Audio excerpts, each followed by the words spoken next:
Hello दोस्तों, मैं अभिराज त्रिवेदी आप सभी का स्वागत करता हूं विकास स्टडी सर्किल के यूट्यूब चैनल पर। दोस्तों, आज की क्लास में हम लोग केंद्रीय शिक्षक पात्रता परीक्षा सीटेट 2012 के प्राथमिक स्तर के पेपर में हिंदी के पेडागॉजी सेक्शन के जो क्वेश्चन हैं उनके बारे में देखेंगे। तो दोस्तों, वीडियो को बिना स्किप किए हुए वीडियो के साथ अंत तक जरूर बने रहें। चैनल को अधिक से अधिक सब्सक्राइब करें, वीडियो को लाइक ज़रूर करें और वीडियो को शेयर भी करें। दोस्तों, जैसा कि आप सभी को पता होगा कि आपके सीटेट में हिंदी 15 नंबर के पेडागॉजी सेक्शन होता है और 15 नंबर का पैसेज आता है। तो हम लोग पेडागॉजी सेक्शन के 15 क्वेश्चनों को हल करेंगे। तो दोस्तों, बहुत ही बढ़िया प्रश्नों की सीरीज है जो आपके प्रीवियस ईयर 2012 में पूछी गई है। आप लोग क्वेश्चनों को हल करिए और अपना अपना स्कोर हमें कमेंट बॉक्स में ज़रूर बताइए। चलिए दोस्तों, शुरू करते हैं। पहला क्वेश्चन, भाषा की कक्षा में एक शिक्षक बच्चों से क्या अपेक्षा करता है। बहुत ही बढ़िया क्वेश्चन है दोस्तों, ध्यान से देखना आप। मैं उम्मीद करता हूं आप सभी प्रश्नों के सही जवाब देंगे। तो पहला क्वेश्चन क्या है दोस्तों, भाषा की कक्षा में एक शिक्षक बच्चों से क्या अपेक्षा करता है।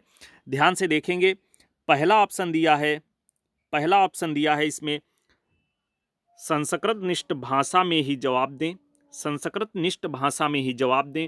दूसरा है बच्चे अपनी मातृभाषा का बिल्कुल भी प्रयोग ना करें। तो ये तो दोस्तों वैसे ही गलत हो जाएगा कि बच्चे अपनी मातृभाषा का बिल्कुल ही प्रयोग ना करें। तो ये बिल्कुल ऐसे ही गलत हो जाएगा, क्योंकि ऐसा कुछ नहीं है कि बच्चे अपनी मातृभाषा का प्रयोग ना करें। जबकि एनसीएफ आपका यही बताता है कि जो बच्चों की घर की भाषा है, जो मातृभाषा है, जो उनके पास पड़ोस की भाषा है, एक टीचर को उसका सम्मान करना चाहिए और अपनी कक्षा में उसकी मातृभाषा को स्थान देना चाहिए। तो दोस्तों, ये क्वेश्चन बी ऑप्शन आपका बिल्कुल गलत हो जाएगा। अगला है बच्चे सवालों के बंधे बधाए जवाब ना दें। बच्चे सवालों के बंधे बधाए जवाब ना दें। अगला है बच्चे सवालों के बंधे बधाए जवाब दें। तो ये भी बिल्कुल गलत हो जाएगा कि बच्चे जो हैं वो सवालों के बंधे बंधाए जवाब दें। तो ऐसा कुछ नहीं है। अगला पहला ये दिया है संस्कृत निष्ठ भाषा में ही जवाब दें। तो दोस्तों, ये जो ही है ये निपात का कार्य करता है। जहाँ पे निपात यूज हो जाएगा वो ऑप्शन आपका गलत हो जाएगा। जैसे भी, अथवा, ये सारे आपके निपात में यूज होते हैं। आगे हम लोग क्वेश्चनों को देखेंगे और हल करेंगे तो आपको जहाँ जहाँ भी निपात आएगा तो वहाँ मैं आप लोगों को बता दूंगा कि जो कुछ जिस ऑप्शन में निपात लगा हो वो क्वेश्चन ऑप्शन आपका बिल्कुल ही गलत हो जाएगा। तो ये भी गलत हो गया, ये भी गलत हो गया और लास्ट वाला भी गलत हो गया। आपका जो ऑप्शन नंबर सी होगा, ऑप्शन नंबर सी, बच्चे सवालों के बंधे बंधाए जवाब न दें, ये बिल्कुल राइट आंसर होगा। एक शिक्षक बच्चों से क्या अपेक्षा करता है, यही एक शिक्षक अपेक्षा करता है कि बच्चे जो सवालों के बंधे बंधाए जवाब ना दें।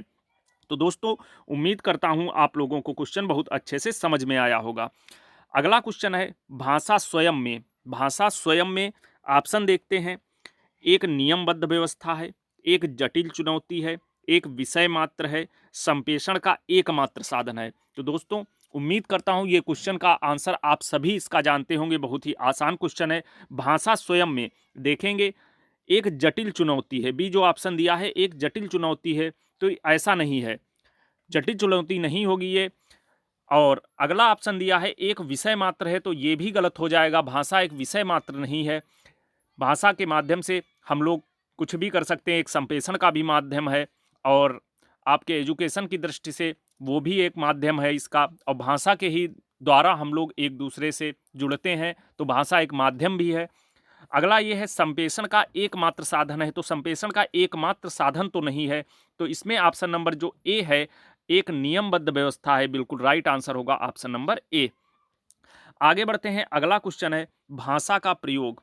भाषा का प्रयोग, पहला ऑप्शन दिया है केवल मुद्रित सामग्री में होता है, ऑप्शन बिल्कुल गलत हो जाएगा। केवल लगा है, निपात का यूज हो रहा है, तो ऑप्शन बिल्कुल गलत हो जाएगा कि भाषा का प्रयोग जो होता है केवल मुद्रित सामग्री में होता है, ये आपका बिल्कुल गलत हो जाएगा।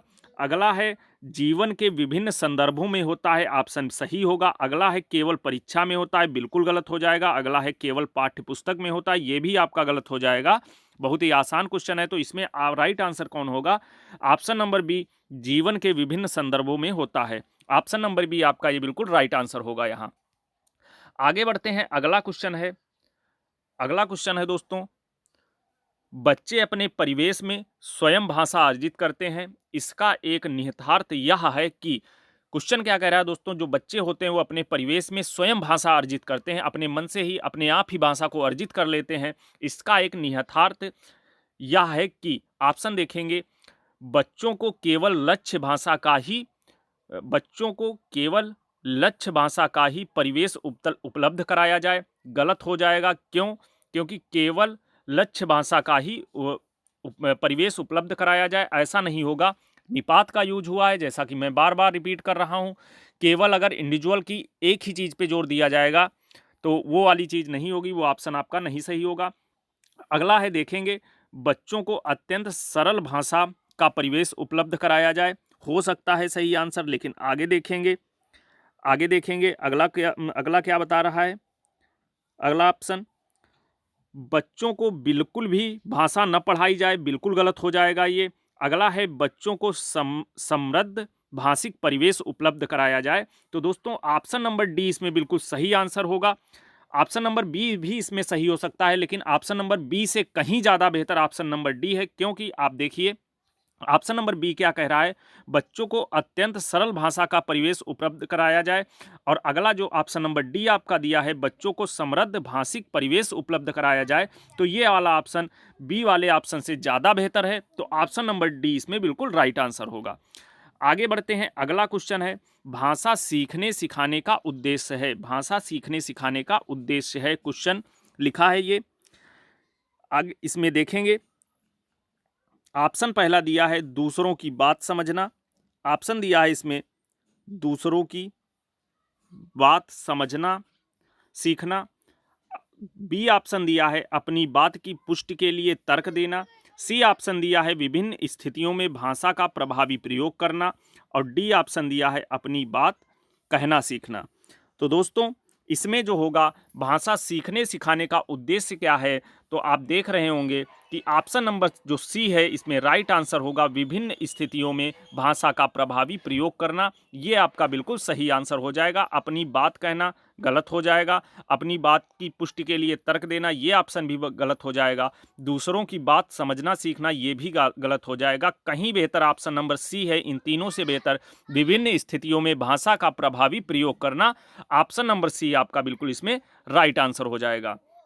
आगे बढ़ते हैं दोस्तों, अगला क्वेश्चन है, भाषा अर्जन में महत्वपूर्ण है। भाषा अर्जन में महत्वपूर्ण है, तो पहला ऑप्शन दिया है भाषा का शिक्षक।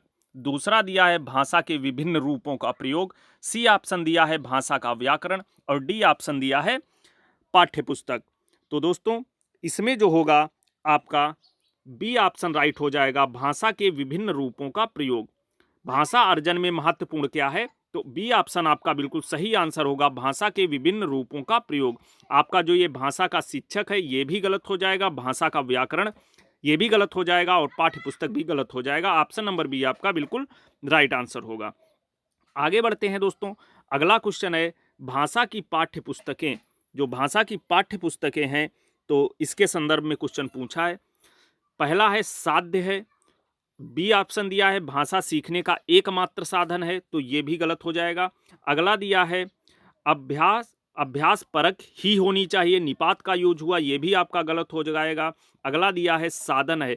तो दोस्तों भाषा की जो पाठ्य पुस्तकें हैं वो साध्य ना होके एक साधन है, तो ऑप्शन नंबर डी आपका बिल्कुल इसमें राइट आंसर हो जाएगा। भाषा की जो पाठ्य पुस्तकें हैं ये एक साधन है, साध्य नहीं है। आप लोग ये चीज ध्यान रखना। आगे बढ़ते हैं, अगला क्वेश्चन है पत्र पत्रिकाएं भाषा सीखने में। जो पत्र पत्रिकाएं होती हैं वो भाषा सीखने में, ऑप्शन दिया है अब बाधक हैं। अगला है त्रुटियों को बढ़ावा देती हैं। अगला है बड़ों के पढ़ने की वस्तु है। और अगला है साधन है। तो दोस्तों इसमें जो आपका आंसर हो जाएगा, जो पत्र पत्रिकाएं हैं ये भाषा सीखने का एक साधन है। इसमें भी आपका ऑप्शन नंबर डी बिल्कुल राइट आंसर होगा। उम्मीद करता हूं दोस्तों आपको प्रश्नों की सीरीज पसंद आ रही होगी, आप क्वेश्चन के जवाब सही दे रहे होंगे। दोस्तों चैनल को अधिक से अधिक सब्सक्राइब करें, वीडियो को लाइक जरूर करें। चलिए दोस्तों बढ़ते हैं अपने अगले क्वेश्चन की तरफ। अगला क्वेश्चन है, प्रश्न पूछना, प्रतिक्रिया व्यक्त करना, परिचर्चा में भाग लेना, वर्णन करना, ये सब क्या है।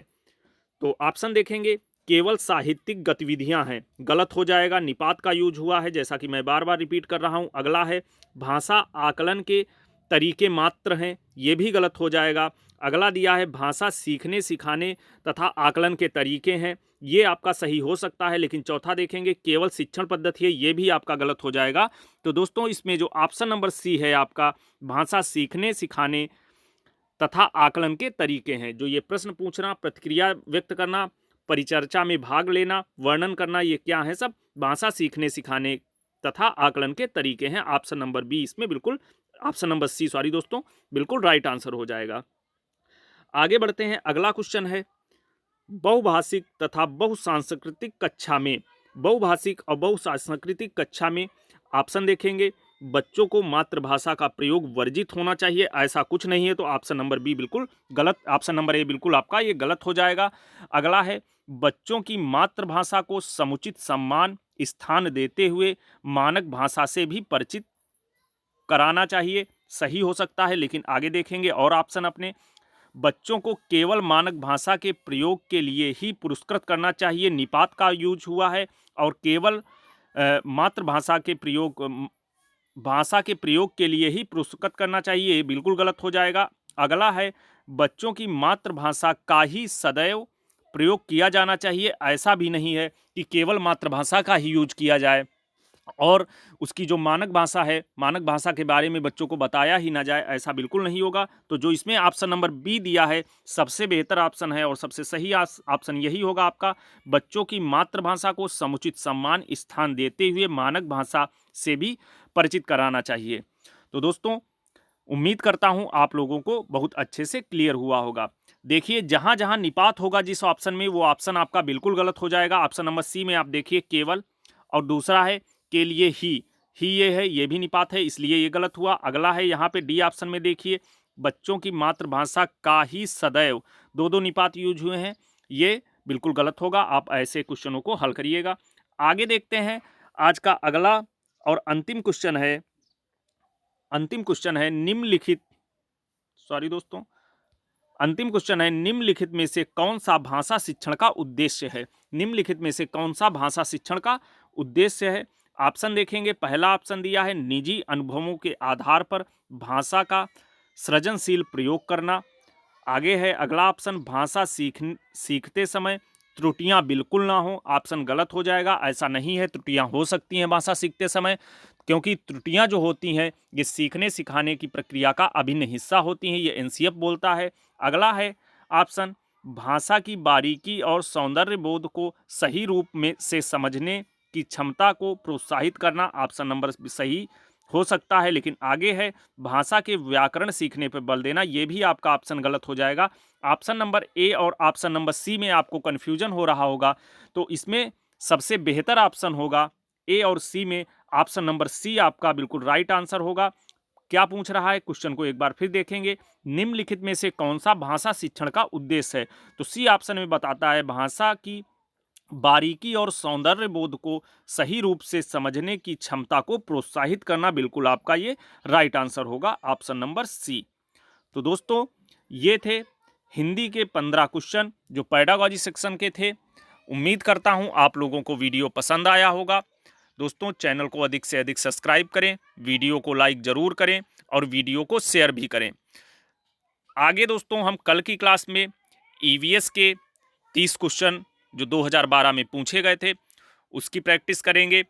तो दोस्तों चलिए मिलते हैं अपनी अगली क्लास में, तब तक के लिए जय हिंद।